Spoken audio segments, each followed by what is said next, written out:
État de siège, nomination ce mardi par le chef de l'État de 2 officiers généraux comme gouverneur du Nord Kivu et de l'Ituri.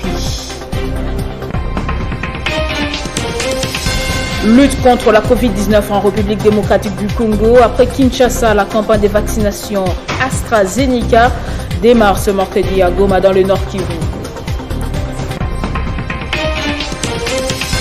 Et puis en sport, football, au menu, les derbies qui entre Renaissance du Congo et l'Est Vita Club cet après-midi en match comptant pour la suite du championnat de la Vodacom Première Ligue. Nouveau journal sur Télé 50, bienvenue à tous. Le chef de l'État, Félix Antoine Tshisekedi, a nommé les nouveaux gouverneurs et leurs vices qui devront diriger les provinces du Nord Kivu et Ituri pendant les 30 jours de siège. Le lieutenant général Luboya Keshama, nommé gouverneur militaire au Nord Kivu, sera secondé par Benjamin Alonga Boni, officier de police comme vice-gouverneur.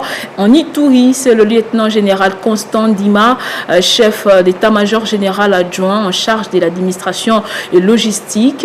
Il aura pour vice-gouverneur Ekuka Lupopo et qui s'étend de l'état de siège en République démocratique du Congo. Un rappel historique avec Jean-David Kilolo.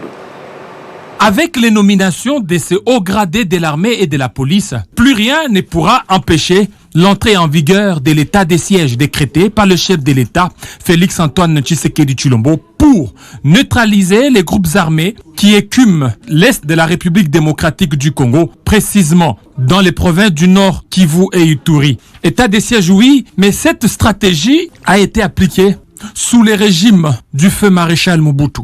Le choix des animateurs de la nouvelle administration militaire des provinces du Nord Kivu et de l'Ituri fait penser à la politique de l'administration des non-originaires pratiquée par le président Mobutu pendant son règne et qui a porté ses fruits dans la consolidation de l'unité nationale et dans la pacification du pays. De tous les généraux promus pour gérer la situation dans le Nord Kivu et Ituri, aucun n'est natif de ces deux provinces, ni même de l'Est du pays, alors que la guerre de l'Est a été jusque-là commandée par la plupart des temps par des généraux issus du Sud Kivu et du Nord Kivu. Tous ces généraux auxquels le gouvernement a recouru cette fois pour diriger les opérations dans l'Est sont des anciens de l'armée. Ils viennent rappeler, comme beaucoup de Congolais le pensent, que les anciens militaires étaient mieux formés et disciplinés. L'état de siège décrété par le gouvernement ne concerne pas le Sud Kivu, alors que la situation sécuritaire est aussi précaire dans cette province que dans les deux autres, même si la nature du problème et les acteurs sont différents. Dans le Grand Nord et dans l'Ituri, l'insécurité est d'abord l'œuvre des ADF ougandais et certains groupes armés locaux. L'insécurité est de nature terroriste et affairiste. La décision de l'état de siège décrété dans les provinces du Nord Kivu et de l'Ituri en proie à l'insécurité, c'est la décision la plus courageuse prise par le gouvernement congolais. Et cette décision pourrait marquer le début de la fin de l'insécurité dans l'Est de la RDC si le gouvernement et les généraux à qui la mission a été confiée sont conséquents.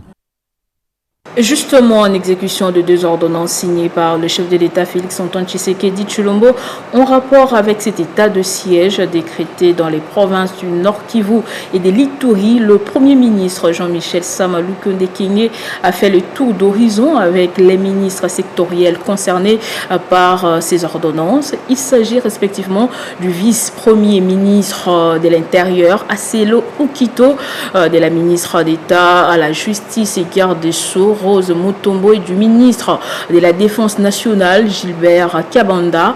Toutes ces ordonnances doivent être exécutées par le gouvernement. Inutile de vous rappeler ou de rappeler à l'opinion que son Excellence, Monsieur le Président de la République, venait de prendre 2 ordonnances relativement à l'état de siège dans les provinces du Nord Kivu et de l'Ituri. Dans ces ordonnances, il est bien clairement dit que c'est le gouvernement de la République qui en assure l'exécution. Et c'est dans ces contextes que son Excellence, Monsieur le Premier ministre, a bien voulu nous réunir, nous, les ministres sectoriels, bien identifiés dans ces ordonnances, pour nous permettre d'échanger sur comment le devoir qui nous revient devra être fait. C'est pour ça que nous nous sommes retrouvés et nous avons fait ce tour d'horizon.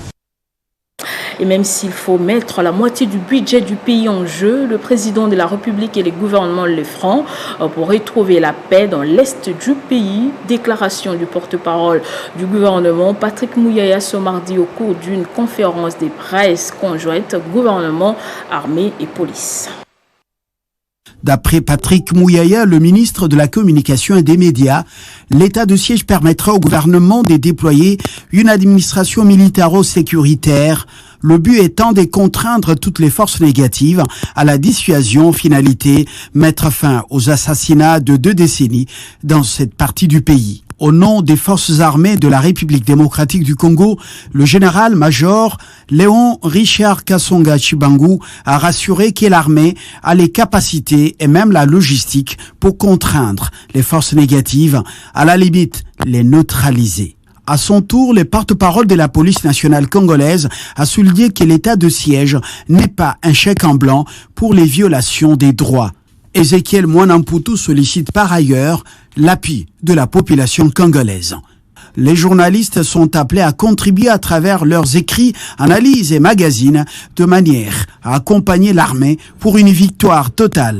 Le pays leur en sera reconnaissant, a exhorté les porte-paroles des FARDC. L'Assemblée nationale, conduit par la députée Nelly Mwinga, élue de Songololo dans le Congo central.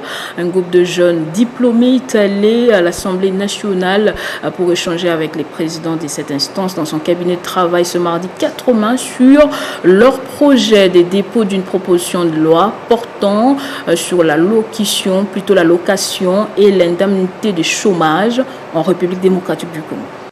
J'ai accompagné le groupe de notre jeune. C'est juste un échantillon que nous avons pris. Pourquoi? Parce que ils sont au nombre de 26.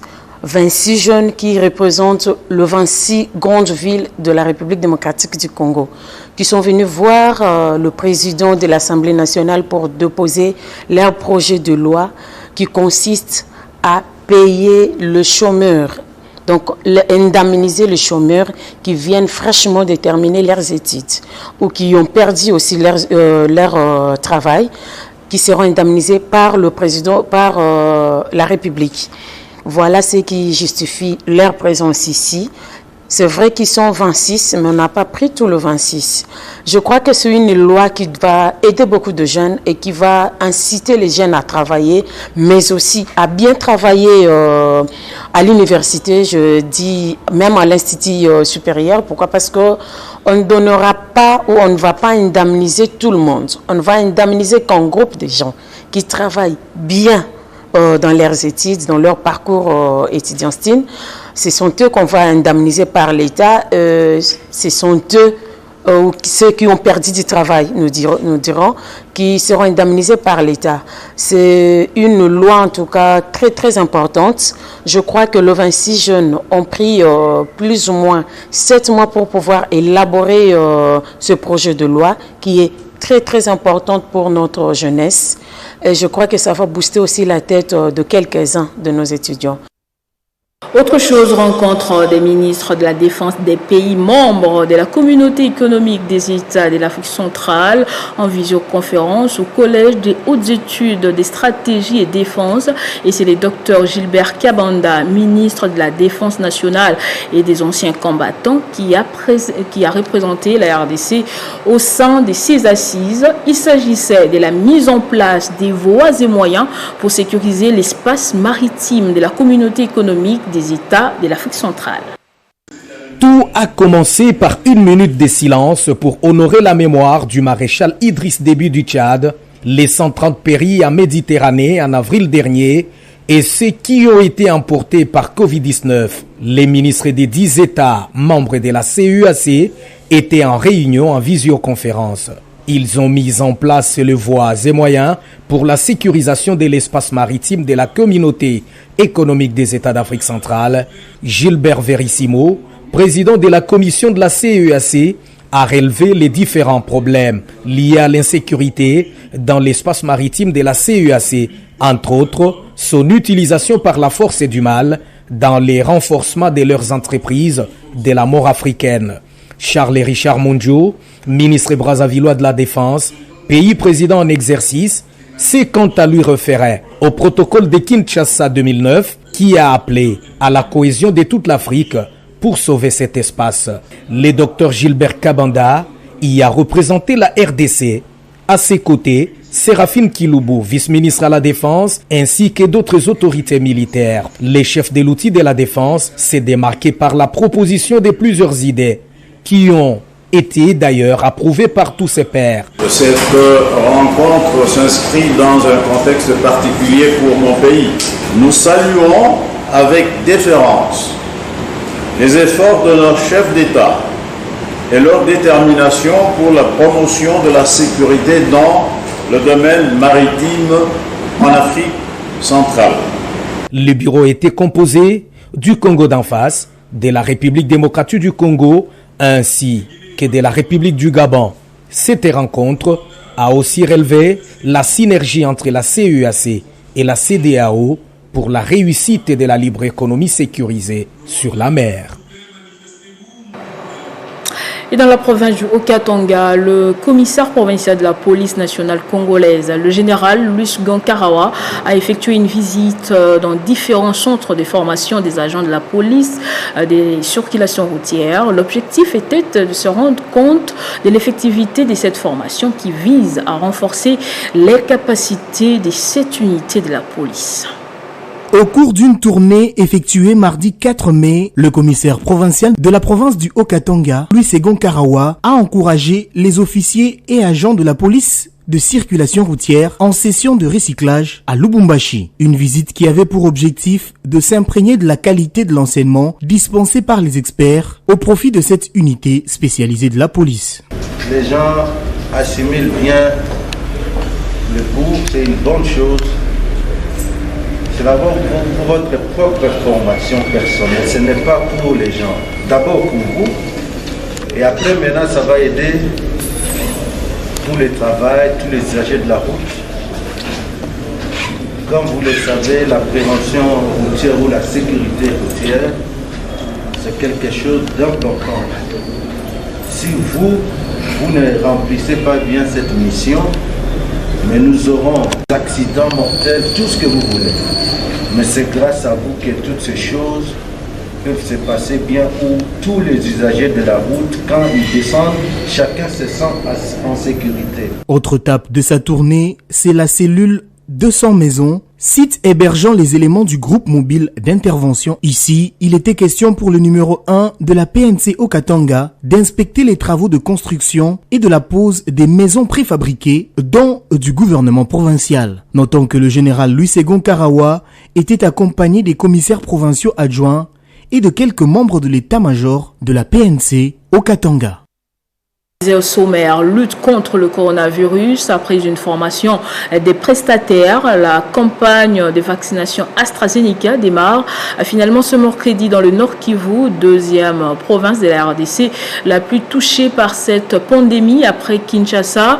Le go est donné à l'hôpital provincial du Goma, chef-lieu de la province. L'actualité sur le continent, direction le Tchad. 2 jours après l'annonce du nouveau gouvernement de transition, on note déjà des contestations composées d'organisations de la société civile et des partis politiques d'opposition. Le mouvement Wakit Tama appelle à des nouvelles manifestations ce samedi. Et puis en sport, football, championnat de la Vodacom Première Ligue, le stade de Martyr sera sous la chaleur du derby quinois qui mettra aux prises le football club Renaissance du Congo à l'association sportive Vita Club après avoir terrifié le Daring Club Motema Pembe le dimanche dernier.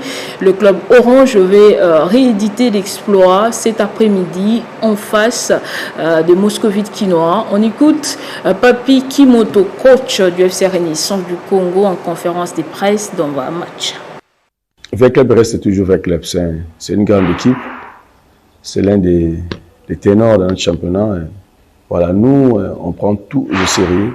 Et je sais qu'en face de nous, il va y avoir un adversaire très coriace. On est conscient de la tâche que nous avons, mais on ne va pas se laisser faire. On ne va pas se présenter en victime expiatoire. Loin de là, il faut compter sur moi. Hyper motivé pour essayer de compliquer l'équipe de VClub Et pourquoi pas, comme VKB est invaincu cette saison, pourquoi pas nous, qu'on soit le premier, pourquoi pas. Et de son côté, Raoul Chungu, le coach adjoint des Vita Club, n'a pas caché les ambitions de son club, celle de gagner tous les matchs restants pour rafler le titre de cette saison. On l'écoute.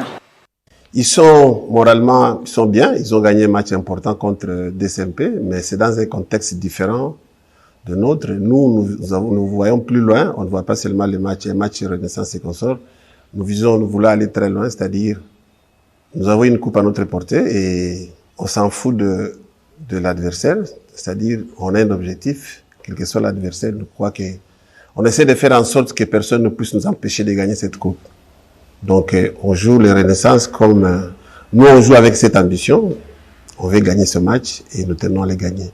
Nous voulons que cette pression soit sur nos épaules, nous entraîneurs mais pas les joueurs.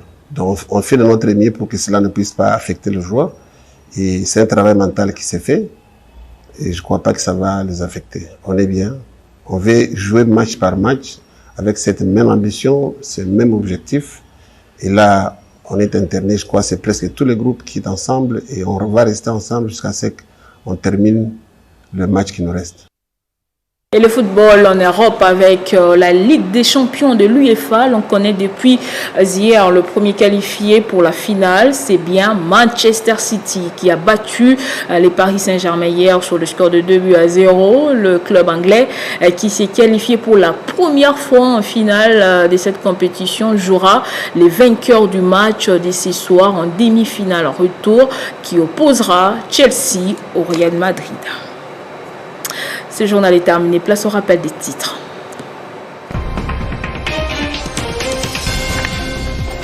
État de siège, nomination ce mardi par le chef de l'État de 2 officiers généraux comme gouverneur du Nord Kivu et de l'Ituri. Lutte contre la Covid-19 en République démocratique du Congo. Après Kinshasa, la campagne de vaccination AstraZeneca démarre ce mercredi à Goma dans le Nord Kivu. Et vous avez suivi en sport, football au menu, les derbys quinois entre Renaissance du Congo et l'AS Vita Club cet après-midi. Un match comptant pour la suite du championnat de la Vodacom Première Ligue.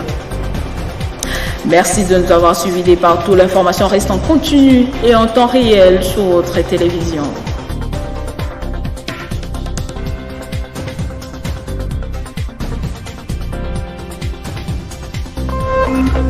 Téléchargez les infos Télé 50 sur www.télé50.cd.